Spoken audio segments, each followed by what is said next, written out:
Selamat berjumpa kembali dalam pembahasan kita, yang mana pembahasan kita sangat erat kaitannya dengan dunia ekonomi, dan lebih khusus lagi selama beberapa menit ke depan, kita akan menelaah tentang kebijakan moneter.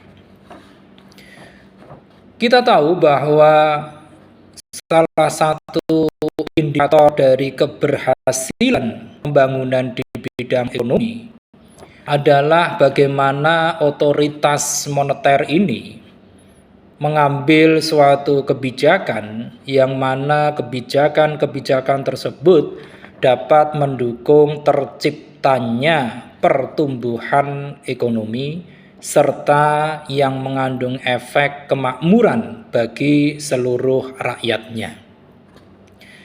Kebijakan moneter itu sendiri merupakan suatu sistem kontrol yang dilakukan oleh bank sentral, di mana kalau di negara kita, yaitu Indonesia, yang memerankan sebagai bank sentral ini adalah Bank Indonesia, terhadap moneter besar seperti jumlah uang beredar, kemudian ada uang primer, kemudian juga ada kredit perbankan, suku bunga, dan sebagainya. Dan jika kita berbicara tentang kebijakan-kebijakan di bidang moneter ini, ada dua jenis kebijakan moneter yang memang seringkali diambil oleh otoritas moneter, yang dalam hal ini oleh bank sentral.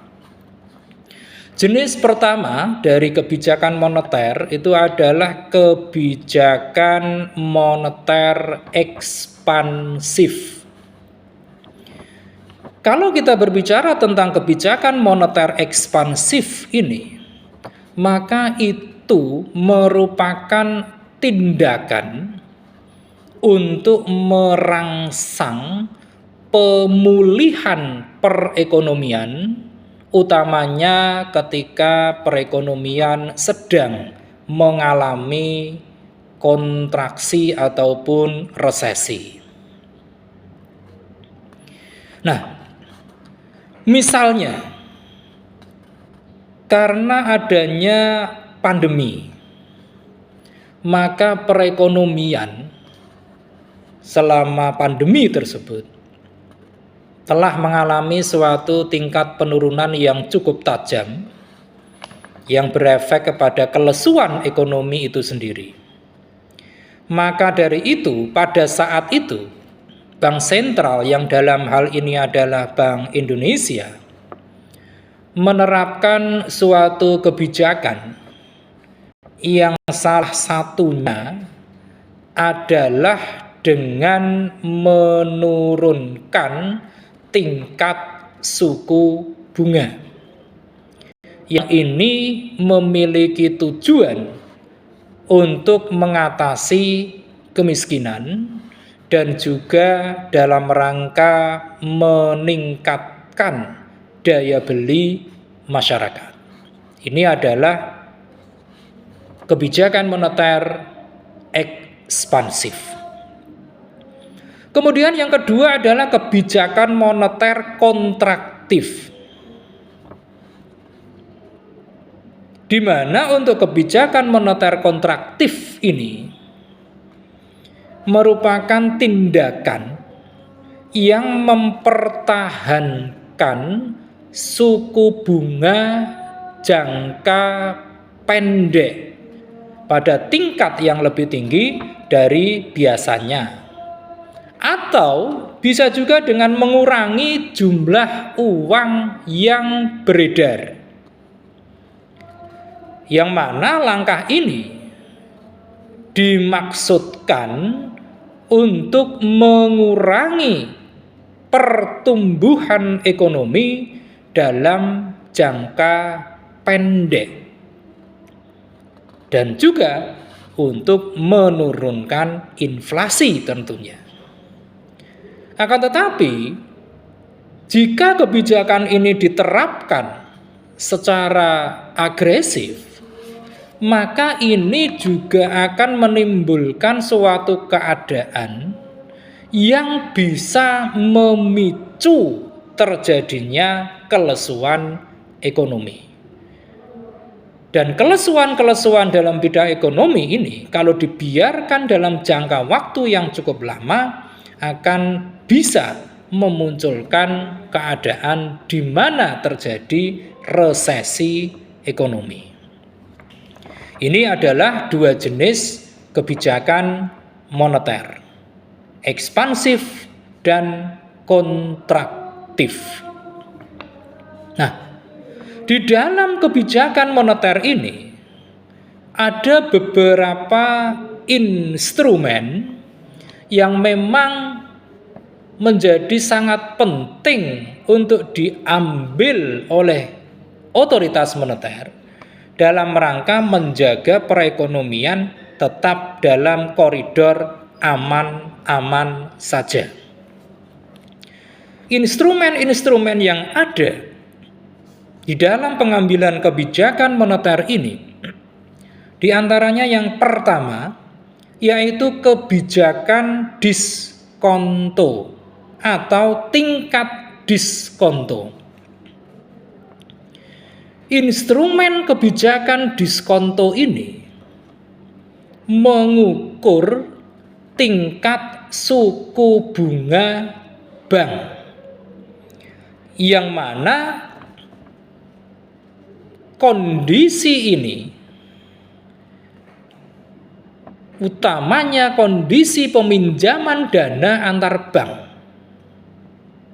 Lebih khusus lagi, peminjaman dana antar bank umum kepada bank sentral, yang mana ini dapat mengatur perputaran uang yang teratur. Manakala diperlukan berbagai tindakan untuk meningkatkan peredaran uang, maka dalam hal ini Bank Sentral ataupun Bank Indonesia biasanya akan menurunkan suku bunga pinjaman. Ini adalah instrumen yang pertama dari kebijakan moneter, yaitu kebijakan diskonto. Kemudian instrumen yang kedua adalah penetapan suku bunga acuan. Bank Sentral atau dalam hal ini adalah Bank Indonesia akan mengendalikan peredaran uang melalui penetapan suku bunga. Suku bunga yang ditetapkan oleh Bank Indonesia ini akan menjadi acuan bagi bank-bank umum di seluruh Indonesia di dalam menjalankan aktivitas perbankannya. Ini adalah instrumen kedua dalam kebijakan moneter.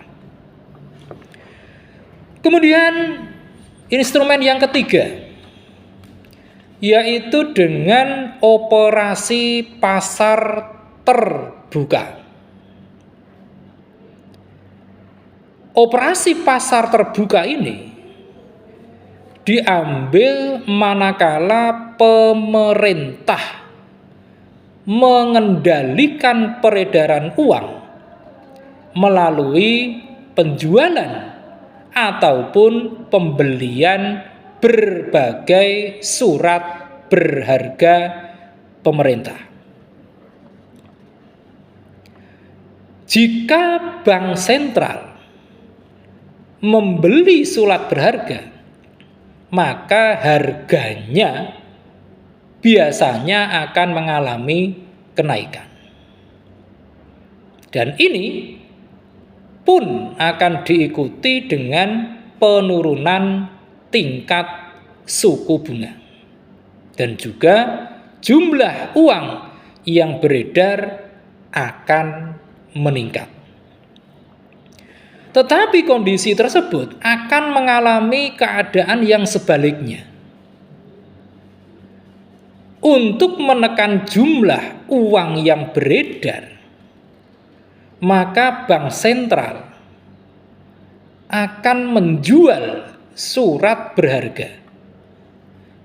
Yang ini akan menyebabkan harga dari surat-surat berharga tersebut mengalami penurunan. Dan juga suku bunga pun dengan sendirinya akan mengalami peningkatan. Itu yang ketiga. Kemudian instrumen yang keempat adalah kebijakan rasio cadangan wajib. Yang mana kebijakan rasio cadangan wajib ini akan digunakan manakala Bank Sentral, Bank Indonesia, berusaha untuk mengurangi cadangan uang kas bank dengan mengedarkan uang melalui pinjaman. Dan sebaliknya, untuk menambah cadangan kas, maka uang yang beredar di masyarakat akan ditarik dengan menggunakan skema peningkatan suku bunga tabungan. Ini adalah instrumen keempat, yaitu kebijakan rasio cadangan wajib. Dan instrumen yang kelima yaitu imbauan moral. Imbauan moral ini akan dilakukan manakala BI yang merupakan bank sentral memberikan berbagai imbauan kepada seluruh bank umum untuk menjalankan kebijakan penurunan ataupun peningkatan suku bunga pinjaman. Ini kesemuanya merupakan instrumen yang ada di dalam kebijakan moneter. Nah, mungkin muncul suatu pertanyaan. Dengan adanya kebijakan moneter ini, tujuan-tujuan apa yang hendak diraih oleh suatu aktivitas perekonomian? Kalau kita berbicara tentang tujuan dari kebijakan moneter ini, maka ada beberapa tujuan yang perlu untuk kita pahami bersama. Yang pertama adalah dengan kebijakan moneter, maka ditujukan itu untuk menciptakan stabilitas ekonomi. Kita tahu bahwa stabilitas ekonomi ini merupakan suatu keadaan di mana pertumbuhan ekonomi berlangsung secara terkendali dan juga berkelanjutan. Ini mengandung arti bahwa pertumbuhan arus barang ataupun jasa dan juga arus uang haruslah berjalan seimbang. Ini adalah tujuan pertama dari diambilnya suatu kebijakan moneter untuk stabilitas ekonomi.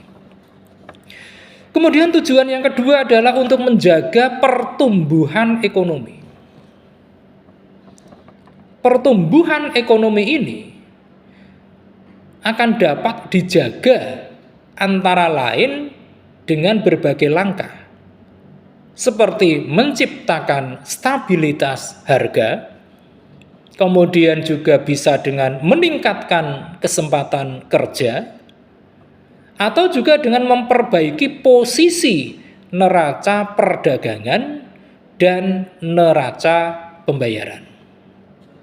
Ini adalah dalam rangka untuk menjaga pertumbuhan ekonomi. Kemudian tujuan yang ketiga dari kebijakan di bidang moneter ini adalah dalam rangka meningkatkan kesempatan kerja. Dalam hal ini, kesempatan kerja ini akan meningkat manakala produksi juga mengalami peningkatan. Peningkatan produksi ini biasanya akan diikuti dengan perbaikan nasib dari para karyawan, utamanya bila ditinjau dari aspek upah maupun keselamatan kerja para karyawan. Perbaikan upah dan juga keselamatan kerja ini tentu akan meningkatkan taraf hidup para karyawan, yang mana pada akhirnya ini akan tercapai suatu kondisi peningkatan kemakmuran. Ini adalah tujuan yang ketiga. Kemudian yang keempat, kebijakan moneter ini juga ditujukan untuk menciptakan keseimbangan neraca pembayaran internasional. Neraca pembayaran ini dapat dikatakan dalam keadaan seimbang apabila jumlah dari nilai barang yang diekspor itu sama dengan nilai barang yang diimpor. Ini adalah tujuan yang keempat dari kebijakan moneter. Kemudian yang kelima, kebijakan moneter juga ditujukan untuk menciptakan kestabilan harga. Kestabilan harga ini dapat dilihat dari stabilnya harga barang dari waktu ke waktu. Harga yang stabil akan membuat masyarakat percaya bahwa jika mereka membeli barang pada tingkat harga sekarang, maka itu akan sama dengan tingkat harga yang akan datang. Atau daya beli dari uang dari waktu ke waktu adalah sama. Ini adalah berbagai tujuan yang hendak dicapai dari diambilnya berbagai kebijakan di bidang moneter. Nah, mungkin banyak di antara kita ingin tahu tentang contoh-contoh nyata dari kebijakan moneter ini. Kita bisa memberikan beberapa contoh di dalamnya, seperti yang pertama, manakala kebijakan moneter ini diambil oleh otoritas moneter untuk menaikkan ataupun menurunkan tingkat suku bunga. Langkah menaikkan ataupun menurunkan tingkat suku bunga ini memiliki tujuan untuk memastikan bahwa inflasi dalam keadaan terkendali serta akan memperkuat stabilisasi nilai tukar rupiah. Ini contoh yang pertama. Kemudian yang kedua, manakala otoritas moneter itu menaikkan ataupun menurunkan giro wajib minimum. Besaran giro wajib minimum ini atau dalam istilah perbankan sering digunakan dengan istilah GWM, ini ditetapkan oleh Bank Indonesia berdasarkan pada persentase dari dana pihak ketiga yang dikumpulkan oleh perbankan. GWM ataupun giro wajib minimum ini sangat berperan sebagai instrumen makroprudensial untuk mengatur jumlah uang yang beredar di masyarakat, sehingga secara langsung akan mempengaruhi indeks inflasi. Ini contoh yang kedua. Kemudian yang ketiga, manakala otoritas moneter itu melonggarkan LTV. LTV itu adalah loan to value. Langkah melonggarkan LTV ini pernah diambil oleh otoritas moneter dalam rangka untuk mendorong pertumbuhan kredit khususnya di sektor properti. Demikian pembahasan singkat kita kali ini tentang kebijakan moneter. Mudah-mudahan ini akan semakin memperluas wawasan kita tentang bisnis serta dunia usaha. Terima kasih atas perhatian Anda semua. Jangan lupa setelah menyaksikan tayangan ini silakan klik di layar Anda untuk like, komen, share, dan tentu saja jangan lupa subscribe.